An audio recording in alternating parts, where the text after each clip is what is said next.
Good morning, friends. This is our devotion for this morning, Thursday, December 1st. It's the fourth of our devotions. Looking again at all those Old Testament verses that sort of hint at or prophesy toward the Savior that is to come, helping us understand who Christ is, who they were expecting, and who we can expect as well. Today I want to go do one more from Genesis. It's not exactly a direct prophecy about Christ, but it's sort of an interesting parallel, an interesting echo, foreshadowing, perhaps, of our Savior. Let's go to the end of Genesis, chapter 50. The story of Joseph and his brothers. If you remember, his brothers had sold Joseph into slavery. They'd wanted to kill him, but were talked out of that by one of the brothers. They sold him into slavery. Joseph went down to Egypt, where he was a servant, but rose in prominence and became second only to Pharaoh. When the time came and a famine drove the other brothers to Egypt looking for food, Joseph revealed himself to them. Now, at one point, after their father dies, the brothers are terrified about what Joseph might do now that their father isn't around to protect them. So we go to Genesis chapter 50, down to verse 15. When Joseph's brothers saw that their father was dead, they said, "What if Joseph holds a grudge against us and pays us back for all the wrongs we did to him?" And they have right to be worried. They had done some pretty heinous things to Joseph. And Joseph is second only to Pharaoh, so it's his whim to do whatever he wants to with them.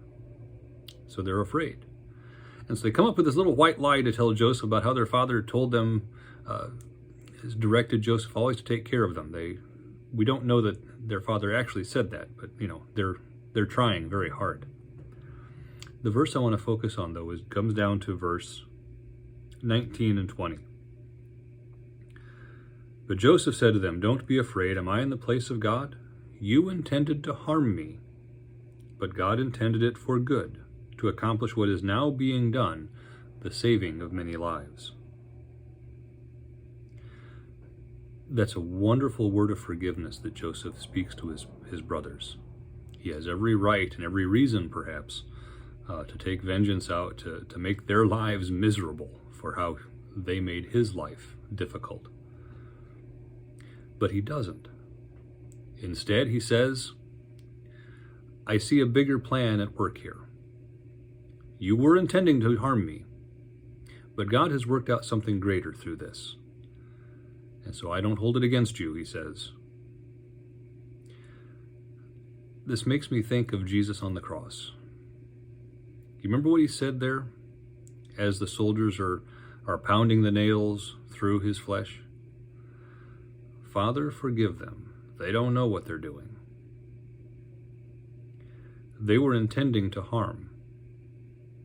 And when we sin, when we do those things that God has told us not to do, in a sense, it's our intention to harm. We are causing our God to have to cover our sin, to forgive us.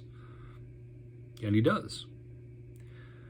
Jesus offers himself so that we don't have those sins held against us anymore. He doesn't hold them against us. He forgives. Just as Joseph forgave his brothers, our God forgives us. Assuming the cost, assuming the consequences of our sin. Joseph didn't hold it against his brothers. God doesn't hold it against us. It's not a direct prophecy, like I said, of Christ, but it is a beautiful echo, foreshadowing of what Christ does for us. So that's my thought for the day. We'll turn to some other verses, maybe in Exodus tomorrow. God be with you. Blessings on your Advent preparations.